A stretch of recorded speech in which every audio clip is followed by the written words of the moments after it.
Hello and welcome to the 20th episode of Season 3 of the Educational Duct Tape Podcast. This is the 87th episode of the show and the 61st regular episode. And it's a big one because this is part 1 of the Season 3 finale of Educational Duct Tape. Today you'll be hearing some of the high-power highlights from this season's guests, including Holly Clark, Dee Lanier, Scott Nunes, Tisha Poncio, Mike Abrams, Robert Kaplinski, Casey Hall, Nicole Taylor, Claudio Zavala Jr., James Varlak, Joe Marquez, Natasha Rachel, Eric Kurtz, Monica Burns, Desiree Alexander, Casey Bell, and Sam Carey. That's a lot, and they all share really awesome stuff, so you're not going to want to miss this one. Let's dig into it. Hi, I'm Kim Laprie from the Teachers Need Teachers podcast, a part of the Education Podcast Network, just like the show you're listening to now. Shows on the network are individually owned and opinions expressed may not reflect others. Find other interesting podcasts at edupodcastnetwork.com. Welcome to the Educational Duct Tape Podcast with Jake Miller. Welcome! What's up, duct tapers? It has been over a month. I can't believe it. Over a month since I last receased. I can't even talk right on the microphone because it's been so long. It has been over a month since I last released an episode. And you know what? I'm sorry about that, but I also have to be honest. I needed some time off. I don't know about the rest of y'all, but when that school year ended, I was like, all right, I'm out for a bit. I just can't. There was some work I was doing and things like that, but for the most part, I just had to let a lot of things just kind of go on pause for a little bit. Enjoy the weather, enjoy time with my wife and kids, enjoy the swimming pool, enjoy sporting events, enjoy sleeping in, all that kind of stuff, and not worry about keeping a schedule with the podcast and things like that. And so even though I had planned on releasing this season finale episode back in early June, I just said, you know what? I will get it out when I get it out. And today, here I am, finally getting it out. So I hope this was a pleasant surprise in your podcast inbox, in your queue, and you're excited to listen in because I'm excited to talk to you. It's been a while since I've connected with you guys. I don't know if you could hear the smile on my face right now, but I am excited to be reconnecting with you guys. It kind of reminds me of the way it feels at the beginning of the school year, right? At the end of the school year, we are ready to be done. We need our break. We can't handle another day with those students. But when August, whatever comes around, even though we didn't think we'd be excited, we get back in that room with the students and we're all smiles and excited to be back with them. I feel the same way right now recording this podcast. I'm so excited to share with you. I'm excited to reconnect with you, and I'm excited to get back to this and get back to doing great things for our learners and to support you as you do them.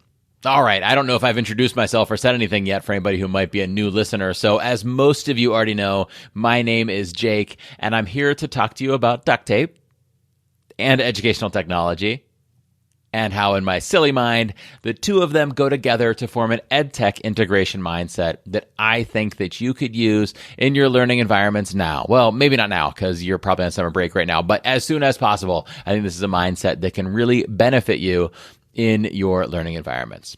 By the way, speaking of really benefiting you, in a week or so, I'll be putting out the second part of the season 3 finale episode. So this is part 1 of the finale episode. Part 2 will come out in about a week. Again, hey, summertime. I don't even know what day it is some days. So whenever I get out the second part, it'll come out.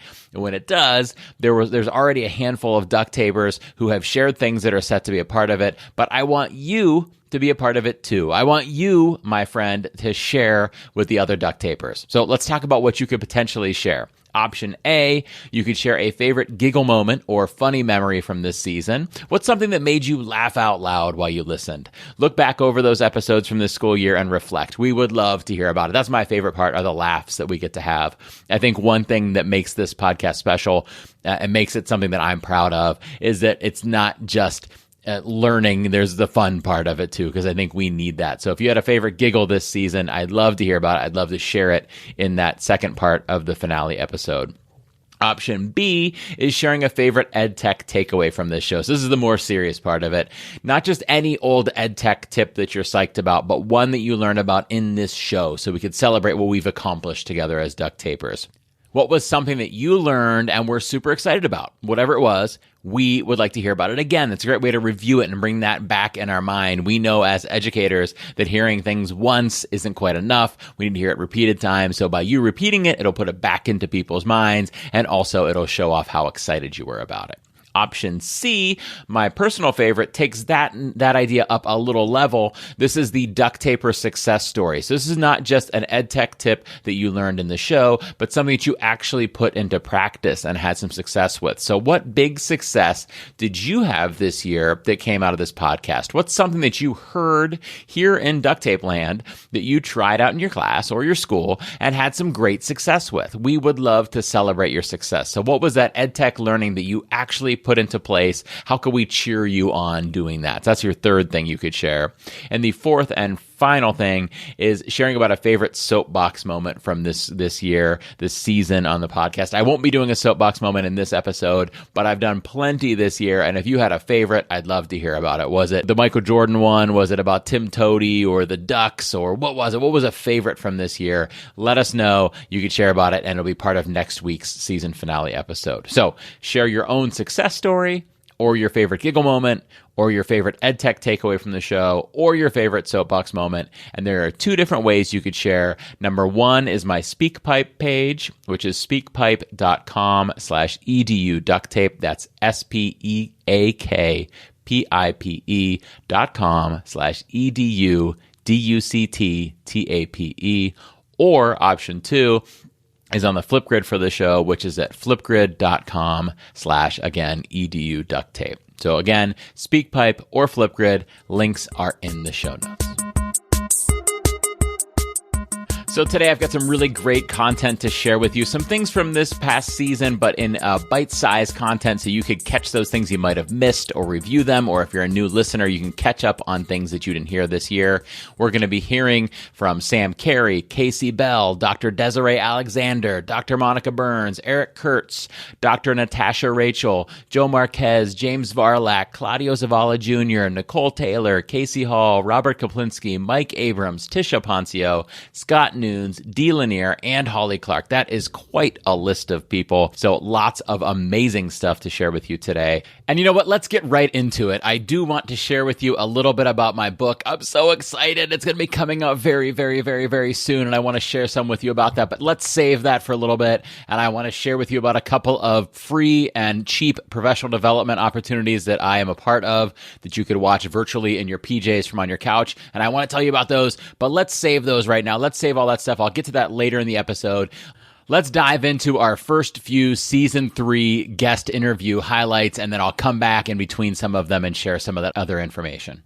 All right, I'm starting off with the big guns here, just like season 3 did, starting off with Holly Clark. And Holly and I talked about rethinking assessment in the digital age. And she had some really great thoughts about how we could really upgrade our understanding of our students' comprehension based on the way that we assess them. And she had some really, really amazing things to share. I'm not going to cover it here. I'm just going to let her cover it. So here is what Holly had to say. I love her thoughts on just press record. Here we go. Here's Holly.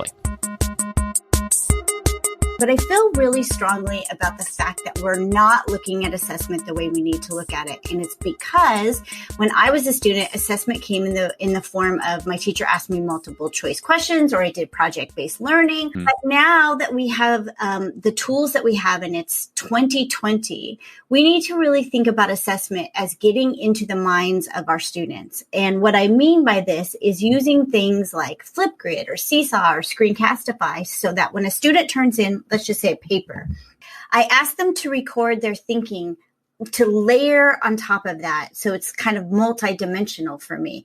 And I want teachers, as we move forward into, I call this digital pedagogies, as we move forward into these digital pedagogies, to think, did I press record?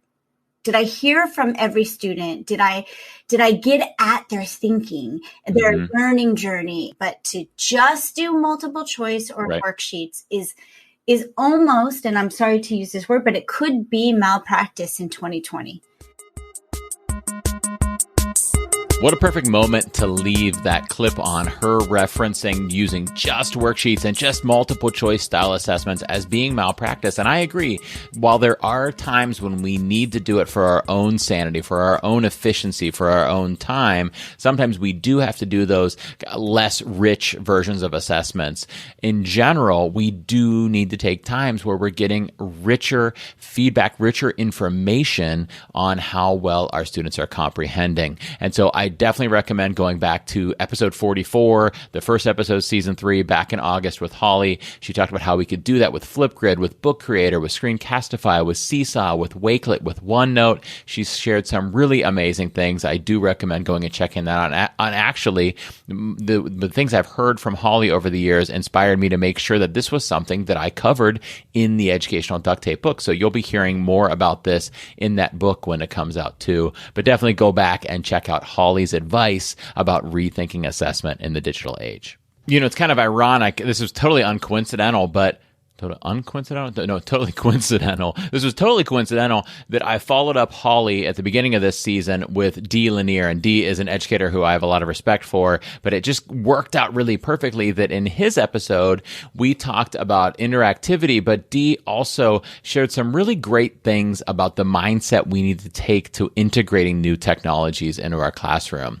How do we decide which ones to use? How do we react when we use them? How do we assess if they're working well? So Holly is saying, try to use these educational technologies to really more deeply assess your students' thinking. And then Dee is helping us understand how do we reflect on, did these things work and were they successful? So he shares some really great things about that. So here is Dee Lanier.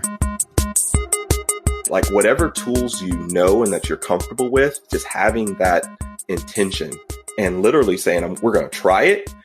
And something's going to break. Something's not going to go completely right. I know that without a single doubt. But then we're going to learn from it. I'm going to ask for that. That's that interactivity piece again. I'm going to ask for that feedback from my students, like directly with full transparency. Like, hey guys, we tried this. My goal was to make this happen. Did it happen? They can be honest. How could it make it better? What are some suggestions you guys have? Sometimes the students, like, they tell you, like, well, what you could do is do this. You could do that. And I'm like, oh, I just learned something today.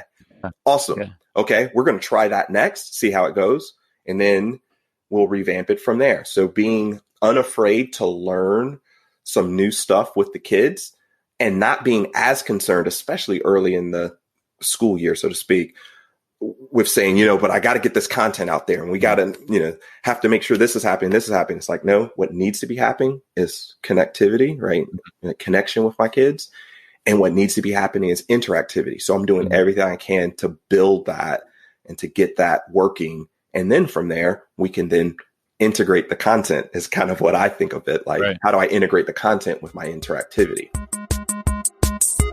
I just love that. His point about choosing the educational technology tools we use with intention, with a deliberate purpose for why we're doing it, but then also being transparent with our students about why we're using them, and then also asking our students to reflect or to share about how it went and helping us then get even better as educators. I think that feedback we get from students, I often call it feed forward because it propels us to improve moving forward. And who better to get feedback from about our lessons, about the tech tools that we use in our classrooms than our students, giving them that power to share with us how they felt like something went. So in the rest of that episode, Dee and I talked about how to add that interactivity into our lessons. We also talked about the wonderful tool that Dee created called Solve in Time.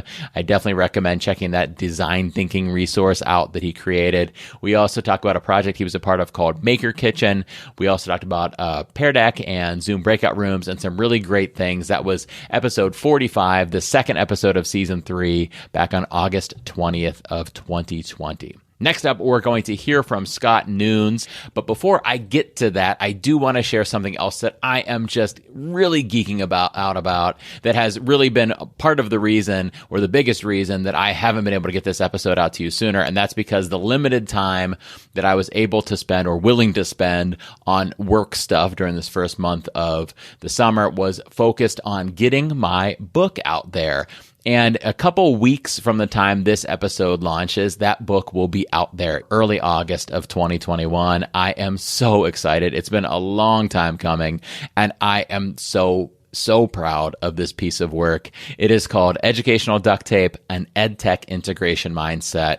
And I believe that it contains the best parts of this podcast. The parts that I'm most proud of this podcast are fit into, in word form, into that book. So you probably already know that I believe that in education, the landscape is jam-packed with educational technology options. There are too many out there, and so many educators are left feeling overwhelmed by all of those options. So this book I set forth when writing this book to support educators with that. I know that oftentimes educators fall into the paradox of choice, which you've probably heard me talk about on the podcast.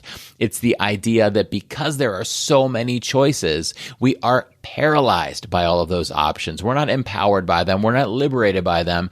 We are overwhelmed by all the options and therefore paralyzed from choosing any option. So what I tried to do in the book is share some of the fun stories and inspirational quotes that you as listeners know as soapbox moments, but I share those in the book to help educators overcome that paralysis they feel, that paradox of choice. So my hope is that I could share those messages in a way that's fun and makes people smile and makes people laugh, but also leaves them feeling empowered, especially going into this coming school year, to choose educational technologies and feel good enough as they learn those educational technologies, and help them understand they don't have to learn them all, but support them in that process. And then the other part of that, while the reader is learning about this silly metaphor that I've now done 81 different podcast episodes about, and learning how that metaphor could support them in their classroom, the readers will also learn about more than 80 contemporary ed tech tools that may just become that educational duct tape in their next lesson. Now, that can sound overwhelming, learning about 80 different tech tools. But my goal was to do the same thing we do in the podcast, right? You listen to an episode of the podcast, you hear one of those stories, those soapbox moments at the beginning, and then you hear me and the guest talk about a very specific educational duct tape question. And you actively, without even thinking about it, without me even prompting you, you think, do I have that question? Do I have that need? Do I have that problem or goal? And then you decide how meticulously you need to listen to the recommendations we make. And some episodes you go, you know what, I'm going to listen and learn about this so I'm aware of it, but this isn't a goal for me. This isn't something I have to worry about. In other episodes, you'll listen and go, oh, this is something that I need to work on. This is a goal that I have. So the same thing will happen in the books. As you read those chapters, you'll go, this is a goal I have, or this is not a goal I have. And then when I share the tech tools that could solve that goal, you'll be able to think about them from the mindset of, is this a goal for me, or is this not a goal for me? And then I'll break down the tech tools, just like we do in the episode, break down those tech tools that you could potentially use in your classroom. And that happens over the course of 13 chapters. And you know what? In the next few episodes of this podcast, I'm going to roll out some details about those episodes. I'm really, really proud of it. I think it's going to be a valuable resource. I can't wait to tell you more about it. But for now, I just wanted you to know about those three parts that make up the book, which are that anecdote, those fun stories like the soapbox moments, those quotes or statements that I think can help your mindset in your classroom, and then those tech tool focuses. I'll ask a question that you might have and then share some tech tools that might support you in that process. And my goal too was to really share it in a way, in a kind of a workbook fashion, and have you writing in the book to decide, do I need to do this? If so, when am I going to do this? And if so, which tool am I going to use for it? And give you permission to not do all of it, because you can't. There's just too many things out there to do. Can you tell how proud I am of this book? I just can't wait to get it in educators' hands. I feel so good about it. It's been years in the making, and I feel really good about it. It's rare to feel that good about something you've created, and I feel that way. I cannot wait to get it to you.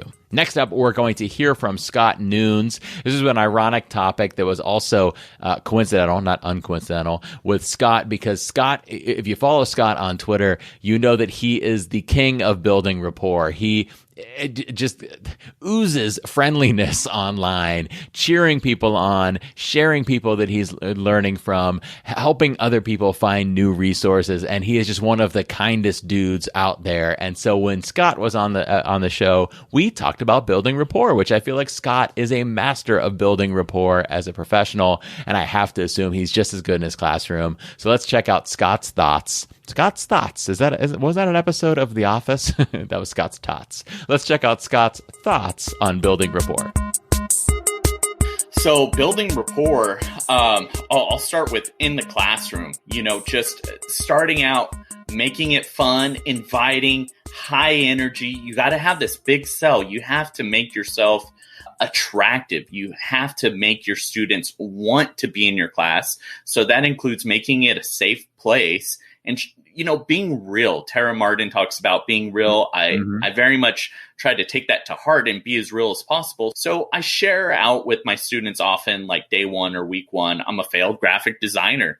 That's why I'm teaching. I failed horribly at that. So I'm real in that sense. And I bring in EdTech in terms of like surveys. So doing a lot of Flipgrid videos, like checking in and working up their confidence to, turn off some of the filters sometimes or show their face on the screen. And then I've been telling my teachers now on the EdTech side, record your lessons just in case something happens. And also give your feedback that way so that students can go back, review it. They get to see your face. It creates that personal touch. If it's all digital in the form of text, or just audio, it's not the same. It's okay sometimes, right? Coming from a podcaster, but you need that personal touch. So do that as much as possible. I'm telling you, the king of rapport, Scott Nunes, he had such great stuff to share on that episode. And he's right. He absolutely does keep it real. And it is such an important thing to do for our students. And it really does help build that rapport for our students. And along with those tips in the episode, Scott talks about how he uses Google or Microsoft Forms, how he uses Flipgrid, how he uses Microsoft Presenter Coach, how he uses the Edu protocols, how he uses the GimKit. I think this was actually me that shared this part. The GimKit Introduce Yourself activity to build rapport with students. This is a perfect episode to listen to as you're prepping for the new school year. This one came out slightly into the last school year. It was on September 8th of 2020. But it's a great one to help you get ready to meet and learn about those new students. Be a little bit easier this year because hopefully you're in person, but lots of great tips about building that beginning of the year rapport. From Scott Nunes in that episode. In the next episode, we talked about, okay, now that you've got that rapport with students, how can you empower those students to truly be a part of their learning environment? And who better to talk about empowering our students and empowering their voices than Tisha Poncio? And Tisha talked about two huge things in supporting these students and empowering them in the classrooms, and that is digital portfolios and student-led conferences. Let's check out some of Tisha's wisdom relating to these things. I do a lot of student-led conferences, and so I have them show me what they've created, and then how can they improve that? I have them talk through that and really think through what their talents are. They're not being taught how to be reflective on their talents or any of the things that they're actually doing in school. So we have long discussions, I would say over months about that. And then I always say that the resume is your promise. You could put anything on your resume and it's a promise, but your digital portfolio is the proof. Oh. And so I teach them to take what they've said on that resume and now let's prove that you actually know how to do this. And so I give them a single point rubric. Here is the target. Here's what I want you to try to achieve. And then I would grade those portfolios and give them, points of concern. And then, wow, you did an incredible job on this particular piece. For me, it made me a better teacher. I was better at giving feedback. They were better at asking me questions about that.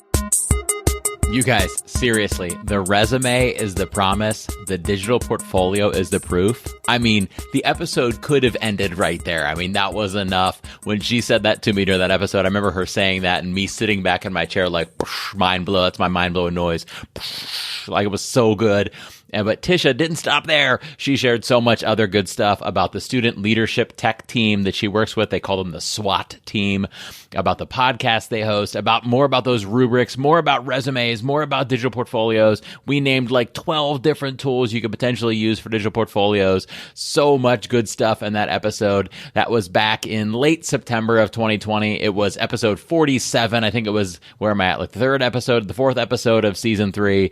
It's a great one. If you haven't heard it, I definitely recommend going back and listening to Tisha Poncio on the podcast. All right, so if Tisha talks about how students can add to their own digital portfolios, then episode 5 from season 3 was my perfect way to add to my own professional digital portfolio, and that's because I had a super awesome guest, Robert Kaplinski, on the show. We shared about one of the most asked about topics for educational technology trainers and speakers and things like that, and that is how to bring educational technology into the mathematics classroom, and Robert shared some really amazing things. Before we get to that highlight and highlights from some of the other episodes, I do want to tell you about my upcoming calendar. I always like to keep you up to date on where I'll be speaking and what I'll be doing. And especially now, in the time since the pandemic started, a lot of things have gone virtual and a lot of things have gone free. So regardless of where you're located, many of these things will be opportunities for you to get some really awesome free or inexpensive professional development that you normally couldn't get in one location. A lot of different presenters coming together virtually to share lots of stuff. So let's talk about where I'm going to be soon. Actually, recently, it already started, but the Teach with Tech conference is a yearly virtual online conference. Not free, but very inexpensive, and some very awesome sessions in it. It started on July 12th, but videos are available until October 30th, and I'm a part of Teach with Tech, the conference, and you can find out more about that at twtcon.com. Link will be in the show notes. Second, I also just finished doing 4 presentations for the Cypress Fairbanks Independent School District Digital Learning Conference, or Cy-Fair DLC, which is based out of Texas, but for the last 2 years has been all online. So a lot of different awesome presenters participate in it. They do it through YouTube Live, and those videos stay up on YouTube. So there's 4 sessions from me in there. There's also sessions from a whole slew of really amazing presenters. I definitely recommend going and checking it out. You can get to that one at bit.ly/Cyfair. That's CYFAIR DLC. And then once you get there, you'll see the schedule, and you can go into each video feed is a room for the conference. And if you look at the schedule, you'll know which times to look for in which rooms to find which presentations you want to see. Okay. Now, what about coming up? In a couple days, I will be doing a presentation for Tech Meet Tuscaloosa for the second year in a row. And I don't think that's free for people outside of Alabama, but we do have a good old time at Tech Meet Tuscaloosa. So that's virtual. I'll be doing a keynote and a couple sessions for that on August 2nd.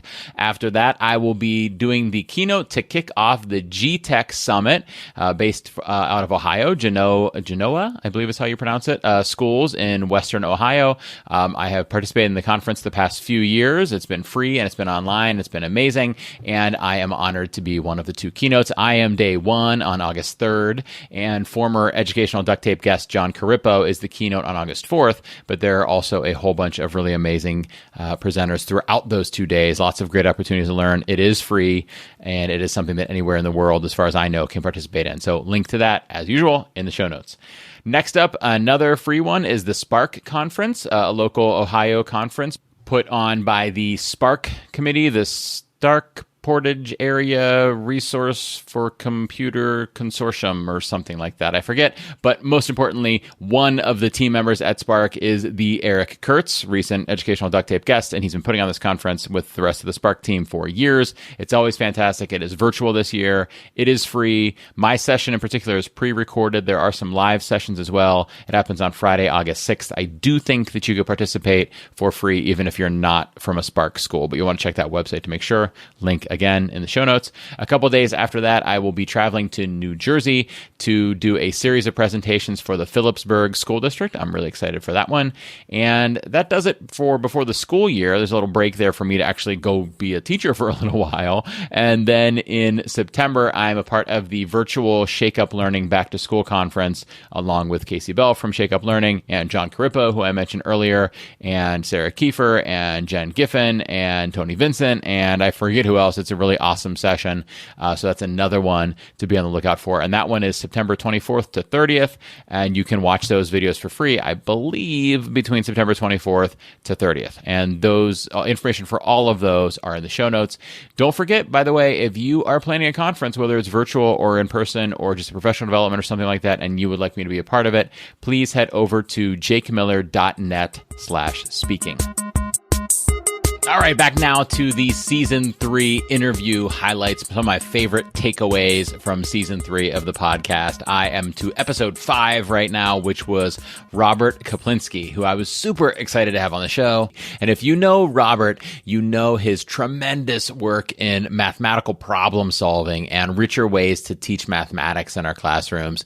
He shares such amazing things about mathematics. He also is flipping the professional development model with the things that he does in the classroom. But we talked in this episode in particular about ways to teach mathematical problem solving digitally. And if you're like me, having experience as a tech coach and as a tech presenter, you hear math teachers say, well, how do we use technology in math class? And that kind of is different now. Like we now know some ways to do that because of what the pandemic did to our educational system. But prior to that, we really didn't know, where, or teachers at least didn't know, where the educational technology would fit into the math classroom. And Robert shares how he thinks it can fit and how he really truly learned it fits during pandemic instruction. But he says something in the middle of this excerpt, which you're just going to love if you haven't heard it before. I want you to see if you can catch it. We'll talk about it on the other side of this quote, but something so powerful, not just about how it worked to do this stuff in the remote classroom setting, but how it should work moving forward in a blended classroom setting, all in person, but using digital tools too. Check out this excerpt from Robert Kaplinsky.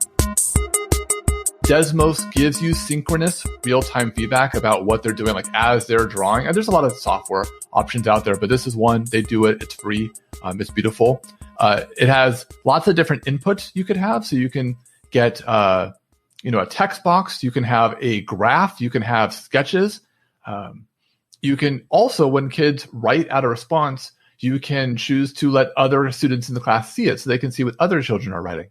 It allowed me to get a lot of the feedback that I would normally get in person, but remotely. You phrase the question as how do I teach mathematical problem solving digitally? And what I think is really important about saying it digitally versus say remotely or virtually is that the vast majority of this experience would work fantastically in person. Mm-hmm. Like, I'll be honest, I never actually tried doing it in person using this kind of technology. And now I wonder why. Because with Desmos Activity Builder, you're getting real-time feedback. Like, could you imagine that you could spy on every child simultaneously, that you, with a click, you could easily share every student's work? Like, you have that in front of you. So you could still be in class, but like maybe have a tablet where you're still seeing all the kids' work. So now you know who to share and what to do and who's like probably needs your help but is off task and isn't asking for help. I think Desmos Activity Builder is an amazing tool for mathematics teachers who are looking to teach problem solving remotely. Did you catch that there? To be honest, I never did this digitally, and now I'm wondering why. How powerful is that for a guy like Robert to admit something like that? I think we all saw that this past school year, when we did some things in remote or concurrent settings.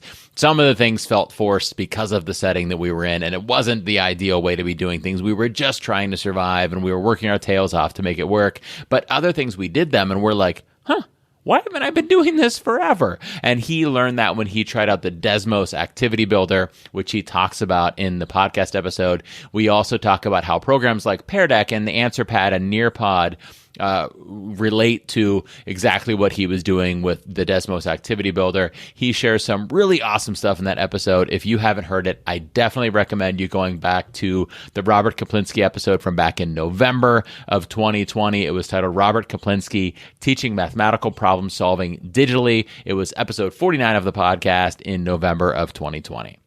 All right, the next episode I want to share a highlight from was with Casey Hall from down in Georgia. And Casey really surprised me with some of the stuff that he shared during his appearance on Educational Duct Tape. Casey is a fine arts education program specialist at the Georgia Department of Ed. And I really thought we were going to focus the conversation on how you could use educational technology in the music classroom. And we did, but that was not our complete focus. I was really pleasantly surprised to hear Casey share some stuff, not just about his music classroom, which he did share about music classroom, but he also shared about his mindset about educational technology, his growth with educational technology, how he handles the fact that it could be overwhelming to pick the educational technologies. And then also in this highlight that I'm going to share with you, he talked about how he sees technology in the classroom being a culturally relevant practice to utilize in your classroom. So let's hear it from Casey. I am a huge proponent, honestly, of being culturally relevant to your students. I know that's kind of a big buzzword, I guess you could say, is being relevant to your students. In my master's degree, when I was doing my research, I actually heavily researched all these different cultural pedagogies that that are out there currently, and kind of molded them all into one kind of conglomerate, I guess you could say, that was just like using culture to drive your instruction. And one of my arguments in my kind of cumulative ideas was that if you're not using technology in the classroom, you're not being culturally relevant, because it's 2020 at this point. Like technology is part of, kind of become like who we are as humans right now because of all that stuff. So because of that, I think I've always kind of been influenced by technology. So, it's like kind of be like hip with the kids, because all the kids know way more about the technology coming into it. Like I'm so surprised when I give a kindergartner an activity with technology and they can figure it out so quickly now. So it took me like hours to figure out how I'm going to do this, but they figured it out in like 2 seconds. So I was really surprised with where Casey went with that, and I really liked it. I think there's a lot more to being culturally relevant, obviously, than just using technology. But I think he makes a great point that using technology is one piece of making us more culturally relevant. If we are not using it at all, or if we're not improving or adding new things in, not that we have to go crazy with what we add in, but if we're not growing as technology integrators, do our students still see us as relevant? And again, there's a lot more to being culturally relevant, and culturally appropriate, and culturally responsive, and all of those things than just using technology. But I think he makes a great point that it is a part of it. In our next episode, which is one of my favorites of the year, I talked to Nicole Taylor, and Nicole and I had a blast. This was one of those laughter-filled episodes, but Nicole and I were talking about formative assessment, and we shared some of our favorite formative assessment tools, and we talked about Pear Deck and Nearpod and Jamboard and Padlet and Mentimeter and Formative and ClassKick, and that's a lot of tools, but she and I kind of had different ideas of how we like to do formative assessment in our classrooms, and it brought up some interesting thinking about deciding on the tools that are right for you. And I think Nicole had a really powerful take on how to choose the right tools for your classroom. I think it's really important to hear her wisdom on this. So let's check it out from Nicole. That's a good point, because I think too, there's so many tools out there. I think back to March when everyone was like, hey, all these tools, you can use them free. And it's so easy to become so overwhelmed. But if Jamboard is getting you what you need, and it's giving you the data that you need, and your kids can use it and they can collaborate, keep rocking with Jamboard. If you're doing that with any of these other tools that were listed, you bring a good point. Like, only change if there's something else that you need from another tool, because you don't have to do all the things. If it doesn't solve the problem, then find the tool that does solve the problem. I remember when I started with tech, I was like, all the things. And then you get on a platform and you put your kids on the platform, and then you realize, oh, this doesn't work for this, for this piece. So definitely use it to meet the needs of your kids. I love when I get on an educational technology integration person, a specialist, a coach, somebody like Nicole, and we get some great wisdom out of them about what tools to use, but then we also get these really good nuggets of information about the mindset that we should have as we integrate it. And I love her point about, kind of reflecting on the tools you're using when you use them. Sometimes you don't know what you know. You don't know what you don't know. You don't know what you don't know. Sometimes you don't know what you don't know. And what Nicole's saying there is sometimes you try out that educational technology tool and you think it's going to be great, and then you're like, oh, this doesn't really work. But that is good information for you, good data for you to inform, next steps with educational technologies, maybe what you need the other tool that's going to work in place of that to do for you.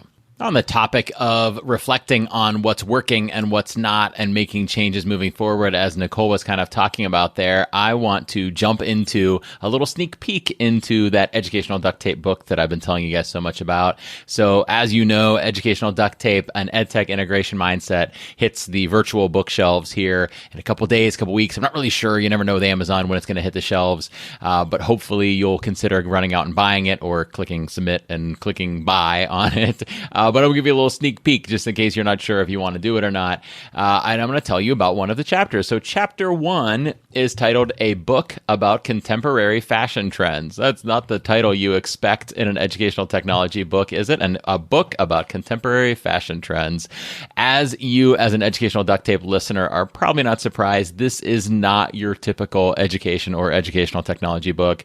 I have tried to take as fun and as lighthearted of an angle on this as I possibly can. I'm hoping that I can make you laugh and smile as you read through it. But yes, in chapter 1, I talk about how educational technology is a little bit like fashion, and how writing a book about educational technology is a little bit like writing a book about contemporary fashion trends. And as a 41-year-old male, I might not be qualified to write a book about fashion trends. Anyhow, it's also a very hard book to write because those fashion trends change. And to prove how much those fashion trends change, I take you through a little visual walk of the fashion trends of my life. So you get to see pictures of me in 1986, 1988, 1995, 2001, 2005, 2014, and of course 2021, and compare the fashion journey that I've gone through throughout my life in comparison to the educational technology journey that I've also gone through during those years.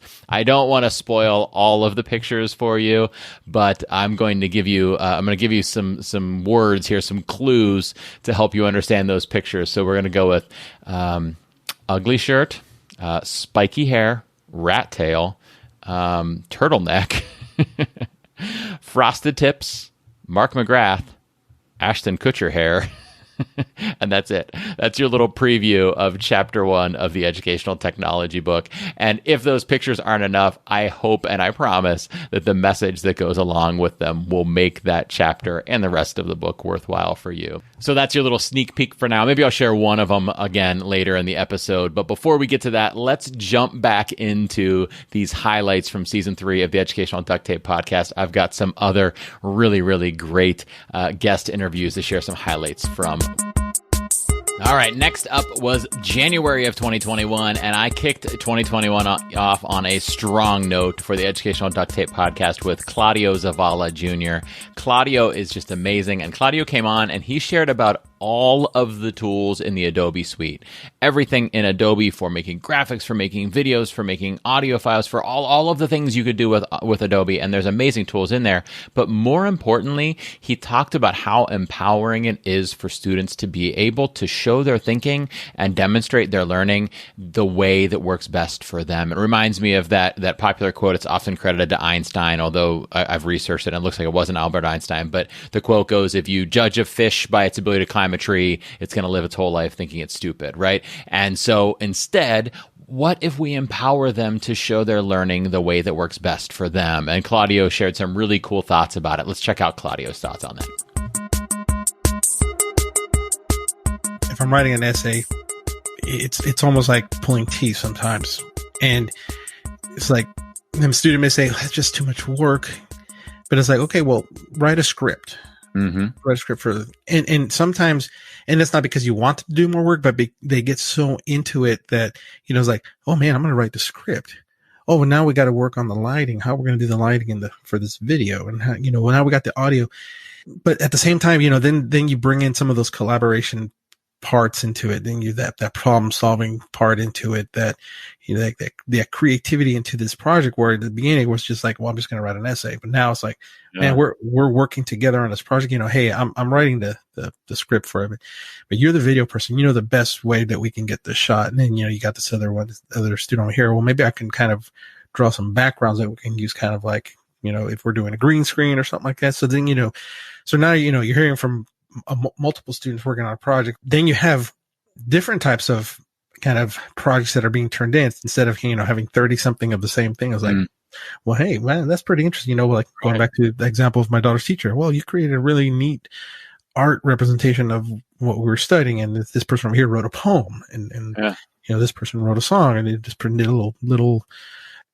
a little graphic, an animated graphic, or, it's basically opening up that opportunity for students to share their voice, and for us to be able to, like, hey, show me what you know, and letting them to choose from all the different tools that are out there. And some, like you said, that they can just kind of dive into it and get lost into it. And before they know, I was like, oh man, I don't want to go home. I got to finish this, or I want to get home so I can finish it. I love that stuff from Claudio, and I love how he really tapped into the idea, which I talk about pretty often, of flow, which was kind of coined by a psychologist named Mihaly Csikszentmihalyi, and I might be pronouncing that wrong. I try my best. But I learned about it through Daniel Pink's book, Drive, and he talks about how when we do something that truly speaks to us, that has this perfect like motivation recipe that works just right for us, we get into this state of flow where we have those feelings Claudio was talking about of, oh man, I can't wait to get back to work on this, or I don't want to stop working on this, or whatever it might be. And how cool when that happens with actual school projects. What an amazing thing to have happen. Okay. Speaking of an amazing thing to have happen, I got to have one of my buddies on the show, Mike Abrams, as well. Somehow I've gotten out of order here. I was just doing the January episode with Claudio Zavala, and I realized that I skipped over the October episode with Mike Abrams. Mike, I don't know what happened, but Mike, you were an awesome guest, and I'm going to share your highlight now. And actually, you know what? This is just perfect, because Mike and I originally tried to record in February of 2020. That interview somehow totally disappeared off the servers where we recorded it, and we had to record again. So the fact that I'm now sticking him into this episode later than I was supposed to, that's just perfect for Mike, and I'm sure Mike will get a chuckle out of that. So Mike and I talked about media literacy and bias and perspective and some digital citizenship, and he shared some of his favorite tips for introducing students to being a little more skeptical of what they read online and assessing whether resources are trustworthy or not. So let's see what Mike had to say. For the listeners, if they've never Googled or done research on the Save the Pacific Northwest tree octopus, that's a resource that I have used with students to really help them decipher what's real, what's not real.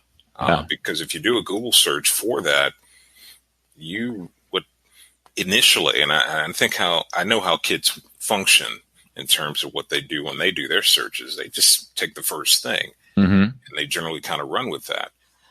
What's interesting is that if you do a search for the tree octopus, you'll find that there's a website. The website looks valid. It's up to date. The information is actually, whoever maintains it continues to add content so that it looks like it's a valid site. When you do the Google search, they show images, they give you information, and it's like, oh, okay, this must be something that's actually true. All right, great stuff from Mike there. I'm sharing it out of order here in the episode, but it's still awesome stuff. And if you want to learn about some different sites and resources and mindsets and things like that you could use to help students learn about media literacy and digital citizenship and bias and perspective and things like that, jump back to that episode back in October with Mike Abrams. And now I'm going to time travel back to where I was supposed to be here in the order, which is January 27th, when I had James Varlak on the show. Now, I first met James, I believe, through a Ditch Book chat, which which is the chats that kind of grew out of Matt Miller's book, Ditch That Textbook. And I was really impressed with some of the things that I was seeing James say in there, some of his wisdom in there. And so I connected with James and had him on the show, and he did not disappoint. He talked about developing engaging instruction, and he kind of walked the listener through the evolution of what his classroom looked like as he developed more and more and more and more engagement in his classroom. So let's check in on part of that process and how he built engagement into his class. And then from there, that problem of the day, instead of just putting up a piece of paper or, displaying something on the document camera that was just a problem, we used trending social pop culture to kind of spruce up our problem of the day. So, for example, we would take our problem of the days, and instead of just putting it up, we would find something like a nice wallpaper. So, Marvel, DC superheroes are all the rage in middle school, right? They love that stuff, right? Yeah. So what we would do is we would find a picture of the Hulk, a picture of Thor. It could be a wallpaper of, One Direction at the time. Kids were going crazy over, right? So I'm dating myself, I'm sure. We would find just a picture, and we would put that on that problem of the day, right? Didn't do anything except enhance the background of that slide. But it just seemed like it made it a more apt situation for the students to come in and enjoy working on problem of the day. And the other thing we did, we made a little Google form and so send it out to the students. And from there, they would tell us something that they really enjoyed, right? If it was music, if it was culture, if it was sports, whatever it was. So we kind of attacked their interest. We made an effort to really attack their interest so that, their voice, their ideas, their likes, their dislikes, those things were a part of our class. And we definitely wanted to know the students on that level. Fantastic stuff from James there. And I think that episode really dovetails in kind of nicely with the stuff I shared from Casey Hall earlier in the episode, where he was talking about using technology to be culturally relevant to his students. James is kind of taking that step further.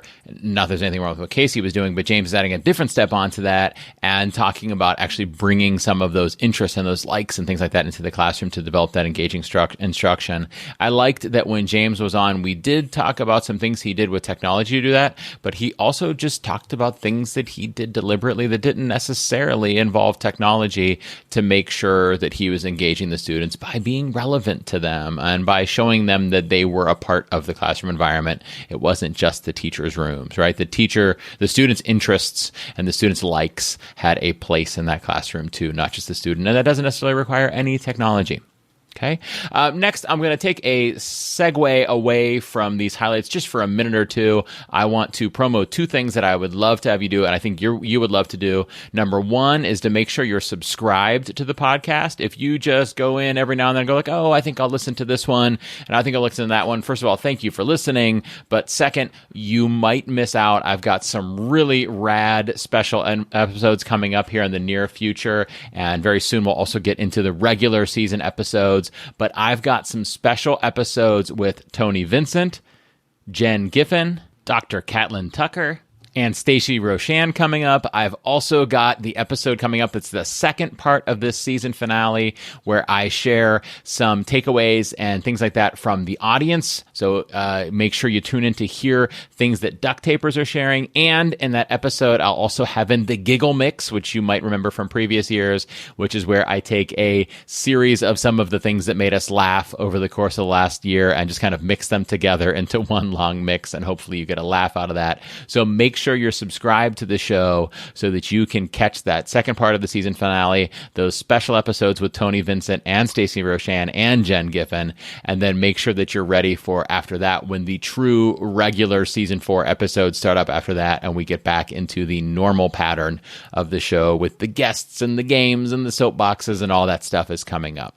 The other thing I want to remind you to do is make sure you're subscribed to my newsletter. Now, sometimes you might open one of those newsletters and think, oh, great, Jake's just telling me about the podcast episode that already came up in my podcast catcher anyhow, so I don't really need his newsletter to tell me that. And listen, I hear you on that. I understand.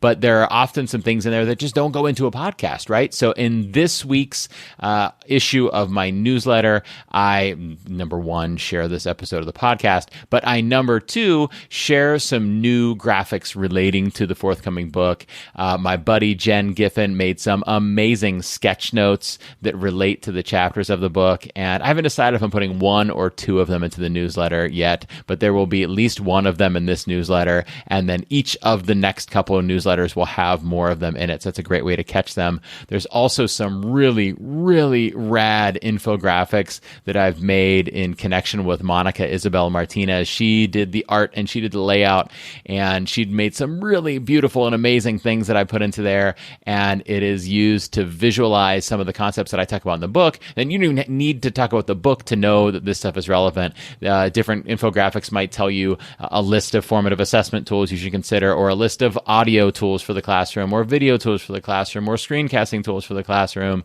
or animation tools for the classroom, or whatever you might need.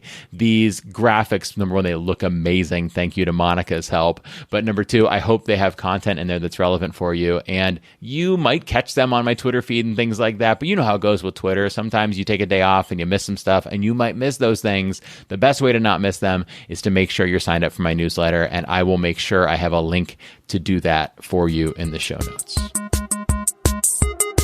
All right, back now to the highlights from this past season of Educational Duct Tape. Back in February, it was a little bit chilly here in Ohio, and we were in the middle of the worst school year of all time. As much as we loved our students, this was the hardest year of all time. So the combination of winter and not quite getting a vaccine yet and all of the stuff that was going on, I needed something to brighten up my day. So why not call on a guy from San Francisco to bring some San Francisco sunshine and some energy? And man, did he bring the energy. This one was my buddy Joe Marquez, who I've needed to have on the show for a long time and finally got on. Joe talked about the filters that he uses when he works with students. I really love these ideas. I've never heard anybody say it just like this. I love these filters he talks about. I won't spoil it. I'll let Joe tell you about it. Here he goes. I love to work in a filter of expectations. So whenever I, the teacher, am looking for an activity or a tool to use, it must meet three very specific filters. And that is the inspect, redirect, make correct filters. What that means is this. Any tool that I'm using must allow me, the teacher, to inspect student understanding instantly. Not when they hit submit, not when they're done, not when they come back the next week, right now. If your tool that you're using doesn't allow that, it's not going to work. The next is the tool should be able to give you enough data to help redirect the class to the correct path. Like, whoa. I am noticing like 75% of you are getting the wrong idea. Let me show you how to actually do it. Redirect them to the correct path. And then finally, because you're using the technology, because the data is coming in, you should be able to have enough time during your synchronous session to allow the kids to make the corrections so that you can see those corrections being made. Because we know that a student's mind, the moment they think they're right and they turn something in, that idea of correctness is so hard to get away from. It's so difficult. Right? Wasn't that so good?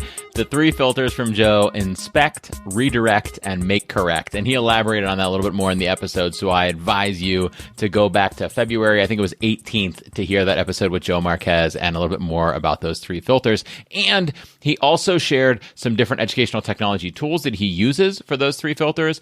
And he shared another set of three rhyming words that are his student filters. So inspect, redirect, and make correct are the teacher filters. He has three student filters: collect, reflect, and recollect. More rhyming, Joe, with the rhyming. It's amazing, Joe. It works. Studies have shown that rhyming things, we remember them better. And that one, that one was a great one as well. So you're going to want to go back to that episode to check out what Joe shared about that. All right, speaking of rhyming, we then went right into somebody else who did some rhyming to help us prioritize what we do in our classroom, and that was my buddy, Dr. Natasha Rachel. I didn't realize how big of buddies Natasha and I were before this episode, but after the episode, we knew we were BFFs because I had a blast with Natasha. If you want to hear a laughter-filled episode with a lot of learning as well, you're going to want to go back to that one. But she did her share of rhyming as well. No, I don't mean she dropped some rhymes and threw a verse down on us or anything anything like that. No, she had a little tidbit like Joe had there, and hers was visualize and verbalize. And she was talking about how to use visualizing and verbalizing and some different tools inside of choice boards. And she shared some amazing wisdom in relation to that. So I'll just let Natasha share it herself. Take it away, Natasha. When you think about how you're going to present these resources to your students, think outside of the box. So it doesn't have to be like your traditional, like checkerboard, bingo style, choice board kind of thing. You could present it to them. For example, I'm going to totally plug Microsoft here in a Microsoft Sway. For those of you that are not familiar with Microsoft Sway, think of it like a movable PowerPoint. That's the way that I always describe it. Some people are very hesitant about using Microsoft Sway because it's very simple. It's very, it's linear. It either moves vertically or it moves horizontally. And if you're a graphic designer, it's not going to do everything that you want it to do. But for your students, what I always tell people is that you want your students to be able to do two things: visualize and verbalize their thinking. Sway is absolutely perfect for that. It allows them to visualize and verbalize their thinking. It allows you to plug in different multimedia aspects. You can pull in videos. You can pull in Flipgrid, text. You can pull in Twitter posts. You can pull in, images. There's so much stuff you can pull into Sway. Yeah. So think about presenting choice boards, if that's what you want to use, into a tool like Sway, or you could even pull it into PowerPoint or Google Slides or a Google Site or whatever. You could even pull in a choice board, create it in a Flipgrid group or a Flipgrid topic and present it that way.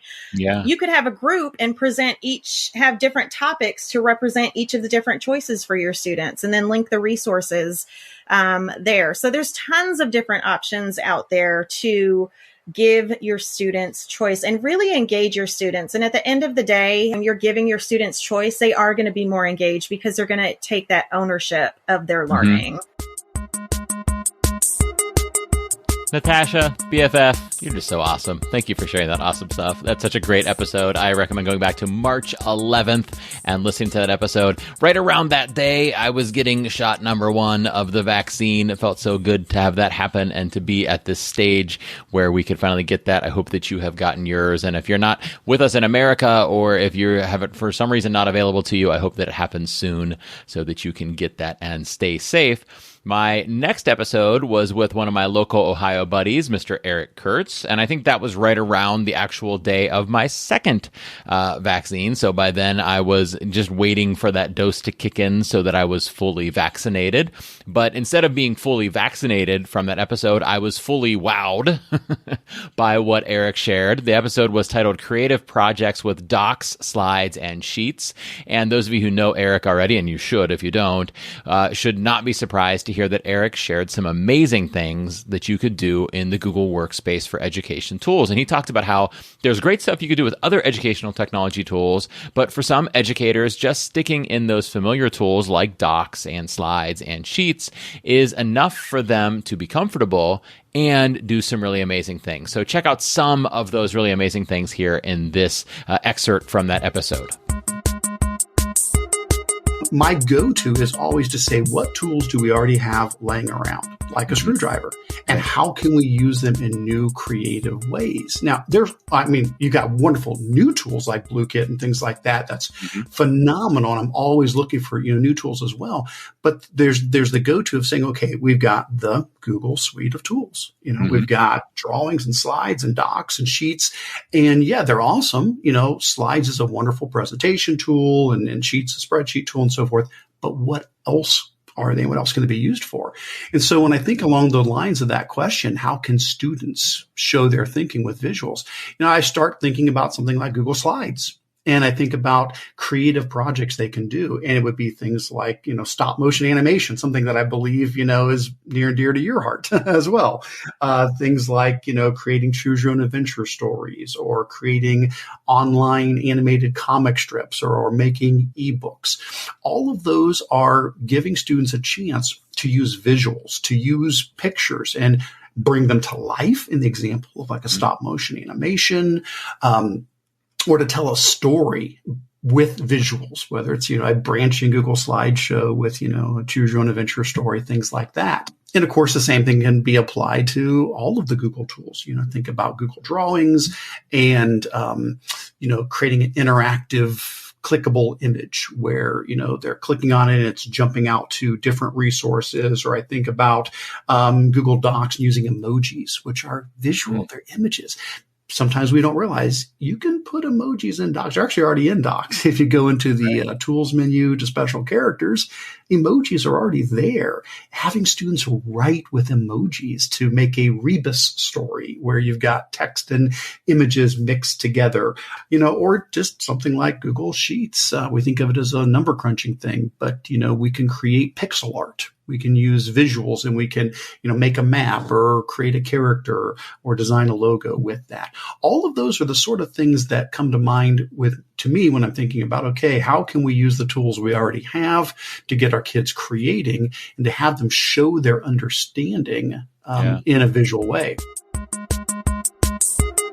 I got to tell you, I've been following Eric's work for so long. He's one of the first educational technology presenters I ever saw, or at least was ever wowed by.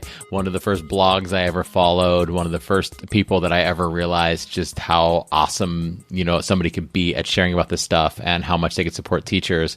And he did not disappoint in that episode. He shared about stop motion animation with slides. He shared about choose your own adventures in Google Docs, choose your own adventures in Google Slides. He shared about, what else did he do? Self-grading quizzes in Google Classroom. And he shared about making emoji learning activities in Google Docs and rebus stories in Google Docs and blackout poetry in Google Docs and pixel art in Google Sheets and other ideas for Google Sheets. And just so much wisdom. You heard about a few of them in that excerpt there, but not all of them. So I'd recommend you jump back to that episode from March 24th of this year, I believe it was, to hear more of what Eric shared. All right, before the next highlight from this past season that I share with you, I'm going to share another little sneak peek with you of the Educational Duct Tape book. I don't know if you could tell, but I am really excited to get this out there. The book took years and years and years. It took so much longer than I expected it to, but I knew that every hour and day and week additionally that I put into it was resulting in better content for you, and I really am proud of what it's turned out to be. And one of the parts that wasn't originally part of kind of my roadmap for the book, but became part of it, are what are called #EDU duct tape questions. And it's because of this podcast, I realized that this was something that listeners appreciated, was me taking, which is an important part of my mindset, a question that an educator might have in their classroom and giving them some tools to choose from to solve that problem or answer that question or meet that goal. And I think that one thing that I've always found satisfying and have seen be helpful for educators is that a teacher doesn't have a lot of time to decide what tool to use in their classroom. They are willing to use a classroom. They've identified a goal, but then before they can even learn to use the tool, they have to decide what tool to use. So I try to be that person that helps them find those tools. So what I decided to do in the book, based off of that observation and that experience, is to ask some of those questions that an educator might have and list some of the tools that they could potentially use for it and give them a small breakdown of each one of them so that they go, okay, this is the one for this tool that is best for me. So the first step is deciding, is this a goal I have, right? Or a need I have, or a question I have? And then once I know if I have it, what specific parameters do I have to solving it? And then once we identify those parameters, what tools are available? And then hopefully we can choose that tool and move forward with it. So there are 11 total questions covered in the book. One of them has multiple parts to it, but let me share a couple of those questions. So question 1 comes up in chapter 2. And I ask the question and then share multiple tools for solving this question or answering this question. So what you would think of as the reader, similar to what you think of on this podcast as a listener, is this a question I have? So the first question in chapter 2 is, how can I create bite-sized instructions for how to do something with technology? So the reader, then there's a spot in the book where you check off, is this a question I have? Is this something that I am trying to handle in my classroom? Maybe the answer is yes, maybe the answer is no. And then you decide if you need to move move forward with that or not. I bet you could decide, you could guess based on what you know from me, one of the things I suggest for that, but there are multiple things I suggest for it. And then in chapter 3, I ask another question, which is, how can I formatively assess my students' comprehension? So what are some formative assessment tools? And I actually revisit that question multiple times, but in chapter 3, we talk about the most basic formative assessment tools, ones that give you just some really quick, easy data to get a really good quick snapshot of student growth and student comprehension.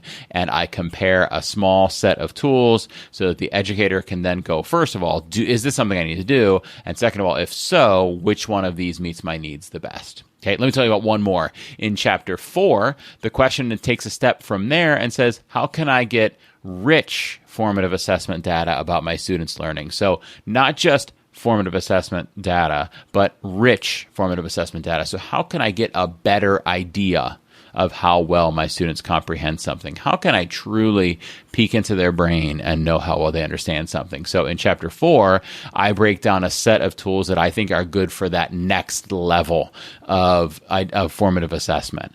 And so the first set in chapter 3 are like, these are some tools that give you some pretty good formative assessment data. They're quick, they're easy, they'll help you make decisions. And then in chapter 4, it's okay, these are ones that are really going to help you understand how well each student understands something. And there are times for each of them. And so the reader, you or whoever it might be, goes, is this something I need? Right? And if so, what should it look like for me? And then I go, okay, here are the tools you can choose from. And then I hope to lead you in choosing one of them. And hopefully, across these 11 questions that I ask in the book, you identify 2 or 3 that you want to focus on soon, and maybe 2 or 3 that you want to focus on later, and maybe the other 6 or 5 or 6 or however many are left are ones that really aren't a problem for you right now. And that's good. That's the way it should be, because we don't want you trying to bite off more than you could chew, right? And I just want to be your guide in identifying where to go with this metaphor, what it is you want to bite off to chew and what tools are best to support you in that. And hopefully I could do that for you in the book. All right, back to highlights from this past season. And speaking of selecting tech tools, as I was talking about there with the book, who better to listen into or hear from relating to selecting tech tools than the host of the Easy Ed Tech podcast, the person in charge of the Class Tech Tips website, and that is Dr. Monica Burns. Monica has just done such an awesome job over the years of sharing about different educational technologies and doing so in a way that is not overwhelming to educators and helps them make decisions and integrate new technologies. And it was such an honor to have Monica on the podcast. And her question, this was another one that kind of took a surprising turn for me. I asked Monica how we could hear from all of our students. And Monica, instead of focusing just on a tool that might help you hear from them, like, say, for example, Flipgrid, she talked about giving students choice. And she talked about how if they have choice, then they're more likely to express themselves. And then you're more likely to effectively hear from them. And choice was a recurring theme on the podcast this year for sure. But I really liked the direction that Monica went with it on giving students choice on how they speak up, how they share their comprehension, how you hear from them. Some really powerful stuff. So let's check it out. You know, I like to think about choice. And so giving kids choice and options is always going to be the best way to hear from everyone. And that might be some guided choice, like options for students based on the same sort of decisions you might make for differentiated instruction in the past. It might be choice in how they share, whether they choose to record their voice, or you give them options to draw something or to type something out. So when it comes to hearing from everyone, it's really about setting them up for success with options, whether those are options that you have made the decision, this is the option for that student, or whether you're giving them a little bit more agency to say, this is how I want to share the story of my learning. It also comes down to removing some of the barriers for students. And so tools that allow more students to participate, right, as part of that question. So it might be utilizing a tool you're already using, which is always the best case scenario, right? To leverage tools you and your students, I say you, meaning teachers listening and students already are using. So if you're in a space like Seesaw, maybe it's more purposefully introducing the different options for students to respond, or spending that extra time saying, here's another way for you to explain to me how you solve this math problem. Or if you're in a tool like Book Creator, I love Book Creator and I've done some work with their team, you might encourage students to choose, am I going to leave an audio response? Am I going to record a video? Am I going to snap a picture of my illustration? And just continuously remind them that all of those are valued responses and that all of them are right or the correct way to answer the question. Monica shared such great things in that interview, and I love how she really focused on kind of a UDL aspect of hearing from students. If you really want to hear from them, you've got to give them all ways to hear from them that work for them. And so she talked about, I remember 3 of the tools she mentioned were Seesaw and Book Creator and Padlet. And what she mentioned with all of them is that there's multiple ways to respond in each. Students can draw, they can record video, they can record audio, they could type, they could do multiple different things so that you can hear from them, right? Some students maybe are not willing to type responses or not willing to do a video response, or maybe they are willing, but they're not going to do their best work in that way, or maybe they don't think that way fits what they're doing. So really great wisdom from Monica to select a tool that maybe gives different modes of response for students so that you truly can hear from them all. All right, so at this point, it was finally springtime in educational duct tape land, and that was April 7th, I believe, was the episode with Monica on the podcast. And up next on April 23rd was Dr. Desiree Alexander, and it was past due time for me to have Desiree on the show. She does fantastic work over at educatoralex.com, or is it educatoralexander.com? I'm not sure. I'll put it in the show notes. And on the show, Desiree and I talked about using videos, which was so huge, obviously, during 2020 and 2021, and not just in our everyday culture, but also in pandemic instruction. We had to turn to video a lot, and we talked about how to formatively assess students in videos. And Desiree and I talked about 4, actually more than 4. We focused on 4 different tools, and there was a couple other ones we talked about too. And kind of the one we both turned to is the one that Desiree shares about in this clip, but we did talk about some other alternatives to that during the episode too. So I'll let Desiree share about the one that she went to first. Like anything else, like I'm a big component of videos in the classroom. I think that our students are the TikTok generation. That's how they learn, right? They learn through very quick, short nuggets of joy in videos. So one of my go-to tools that I've been using for a while, and I was a classroom teacher and a librarian as well, is Edpuzzle. So that's kind of my go-to tool. And of course, I would use Edpuzzle kind of the way we all use Edpuzzle, which is, putting the questions in the video to kind of solve both of those problems, because it gives us the feedback on, did the student watch the video? How long did they interact with the video? How long did they interact with each section or segment of the video? And of course, you can see if they watched the video, but you can also see if they understood it by asking them not only the multiple choice questions, but also open-ended questions as well. Right. So it's kind of that all-in-one tool. Yes, I loved having Desiree on the show, and I love Edpuzzle as well. And actually, I was alluding to earlier in this episode the hashtag EDU duct tape questions that I answer in the Educational Duct Tape book. And one that I didn't mention earlier, but I'll throw it in now, is there's a question that I do kind of towards the end of the book. How can I ensure that my students watched required videos and understood the content that they covered? And in that section of the book, obviously, Edpuzzle is one of the tools I discuss, but I also discuss some alternatives. And one of them might surprise you because in a lot of ways it's better than Edpuzzle. And there are a couple other ones that you might want to consider too. And Desiree totally shared one on the episode that I had never even heard of before too. So check out the episode from April 23rd to hear what Desiree shared. And also when you grab that book, you'll be able to hear a little more about the other tools that compare to Edpuzzle and the one Desiree shared in this area of formative assessment built into video. Okay, down to the last 2 episodes of season 3 of the Educational Duct Tape podcast. In the second to last, I was truly honored to have Casey Bell on the show. I love Casey's work at shakeuplearning.com and the Shake Up Learning podcast and her work on the Google Teacher podcast when that was on the air. It's now not on the air and I miss it terribly, but Casey is amazing. And I'm honored, by the way, to take part in Casey's conference this September titled the Back to School Conference. It's going to be September 24th to 30th, and there will be a link to that in the show notes.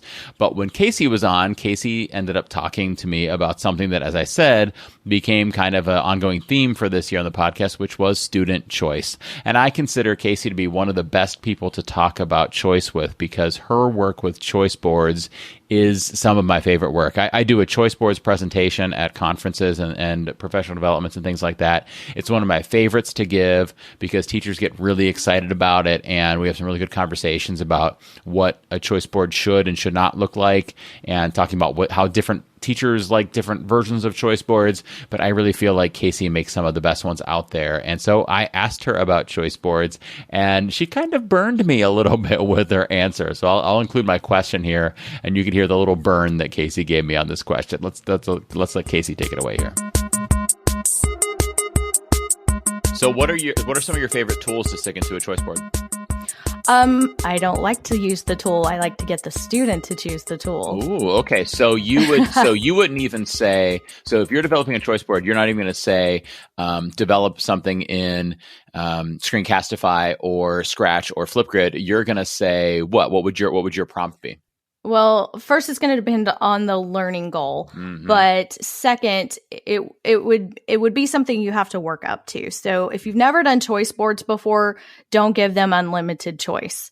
That's too many choices and they'll be overwhelmed. So I usually say stick to 2 to 3 choices at most the first time you ever give choice. And when you do that, those should be tools they've been exposed to before.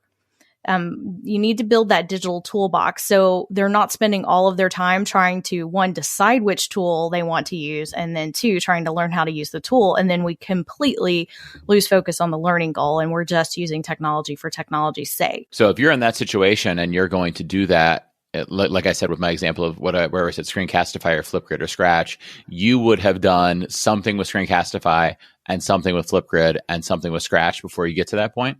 Yes. Yeah. Yes. I would not build in the choice until we've done something, at least whole group or small group, as a class where you kind of know what they've been exposed to. Yeah. And then you sprinkle in the new stuff. You know, there are definitely opportunities to do that, but I always want to stick with those tried and true tools first.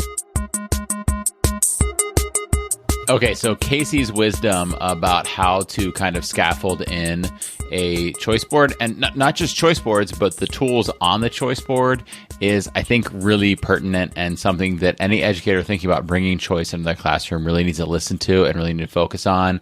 And I'm glad that she kind of clapped back on me on the idea of, hey, what tools do you put on your choice board? Because she was very pointed about, well, Jake, that's not what it's about. And I, as the host of this podcast, I should know that, right? But I like how she was really mindful, number one, of why the tools are there, who's selecting the tools, and scaffolding not only choice in, but also tools in. So that was the second to last episode of season 3 of the Educational Duct Tape podcast. The final episode of season 3 of the Educational Duct Tape podcast had more surprises for me. I had on Sam Carey, and I've been really admiring Sam's work over this past year and a half or so on the New EdTech Classroom YouTube channel and blog. Sam really kind of just took off with creating these amazing tutorials and videos on his YouTube channel. He started, I think, right around the beginning of 2020, maybe a little bit before that, but that's when I started picking them up, was right around the beginning of 2020. And they were very good, very high quality videos. And it just turned out that as teachers, as the pandemic hit and remote learning hit and teachers needed to really quickly learn a lot of content, his website became such an amazing repository of information for educators and really high quality stuff, really, really good stuff. And I had to have Sam on the show, and I was really excited to have Sam on the show. But the surprise was when I had Sam on the show is that dude was deep. I don't know how else to say it. Like Sam, it was like I was taking a Masters of Education course from one of those amazing professors that you just happen to end up with who has such wisdom about the teaching profession. So I talked to Sam about engagement with technology. How can we use technology to build engagement and build engaging instruction? And just the way he broke down what engagement is and how we reach engagement. And he has one really cool metaphor in here that he shares too about engagement. The entire episode is really good, but that metaphor in this excerpt here, I think you're really going to like. So let me let Sam say it. I don't want to say it for Sam. I'll let Sam say it. So here it goes. Figuring out how we engage young people in learning is really the single most important question. It is like the question in education, because it doesn't really matter if you're a student or you're an adult. If you're invested in what you're doing on a day-to-day basis, you're genuinely engaged, I believe a person can achieve absolutely anything. So to me, engagement is kind of like the skeleton key that unlocks academic success and really is what we should be focusing on kind of all the time. And luckily, I think there's actually a ton that we can do to increase engagement in our classrooms and in our schools. I also think that this engagement question is something that has stumped educators for years. And it's also led to some of the more pervasive myths that we have in education. One of those being the sort of cult of personality and the idea that engagement is about being the superhero personality who can captivate audiences and motivate students, right? Based on just the strength of your presence in the classroom. Engagement is the skeleton key that unlocks academic success. Wow, Sam. Great stuff. I think that's a perfect note to end this episode on. Those are my highlights from season 3 of the Educational Duct Tape podcast. And speaking of which, I hope that this podcast has been a skeleton key to unlock really awesome things in your classroom. And in the very next episode, I'm going to share some of the duct tapers like you sharing about some of those awesome things that they've been doing in their classroom that hopefully have been unlocked by the skeleton key of the guests that I've had on this show. And speaking of those guests, I have to thank them so much for being a part of the show. It means so much to me that I have so many awesome educators that have been on the show over the 3 seasons that it's existed. The season 3 guests that I featured today, Holly Clark, Dee Lanier, Scott Nunes, Tisha Poncio, Robert Kaplinski, Casey Hall, Nicole Taylor, Claudio Zavala Jr., Mike Abrams, James Varlak, Joe Marquez, Dr. Natasha Rachel, Eric Kurtz, Dr. Monica Burns, Dr. Desiree Alexander, Casey Bell, and Sam Carey. What a list. And guess what? In season 4, I've got a bunch of new guests, not a single repeat. I will not repeat a guest in a regular season episode until I have spotlighted every awesome educator out there. And there are so many left that I have to hit on. So just wait until you hear who I've got coming for you this season. I haven't even told some of them that I want them on the show. Hopefully they say yes, because I have got this list that is just dynamite. Like, how can I have the list of guests that I just featured on this episode and then still have the awesome people that I hope to have on season 4? I don't know. Where do they keep coming from? There are just so many awesome people out there. I can't wait to share them with you. And also, in between now and the beginning of the first official episode of season 4, remember, I've got those special episodes coming up with Tony Vincent, Stacey Roshan, Catlin Tucker, and Jen Giffen. Can you, seriously, you guys, those are repeat guests. Those are special ones. I'm excited to have them on to chat with them. But then we get into the real guests of the season, and they're going to be all new, and they're going to be amazing. So please make sure you subscribe. Before you leave, before you go over and subscribe, if you haven't already, I want to do one last thing, and it's so important that I do this. For most of you, as you listen to this, it's still summer break, maybe just barely, maybe just the end of summer break. And the fact that you are on your summer break and you're spending your personal time listening to this podcast to do better for your students is just so commendable and so awesome. I am so proud of you. I am so grateful for you. You are so awesome. Thank you for what you do. I will be back in your earbuds, on your eardrums, whatever you want to call it, within a couple days, hopefully in less than a week, with the second part of the season finale as I share from the duct tapers about this season. And then, of course, the Giggle Mix. And then after that, we've got some of those special episodes I mentioned. And I will see you guys soon. Thank you for everything, everybody. Have a good one.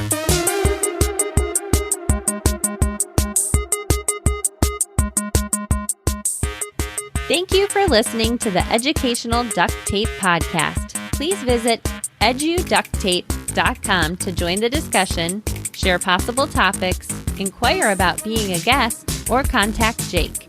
And remember, duct is spelled with a T, not a quack quack K.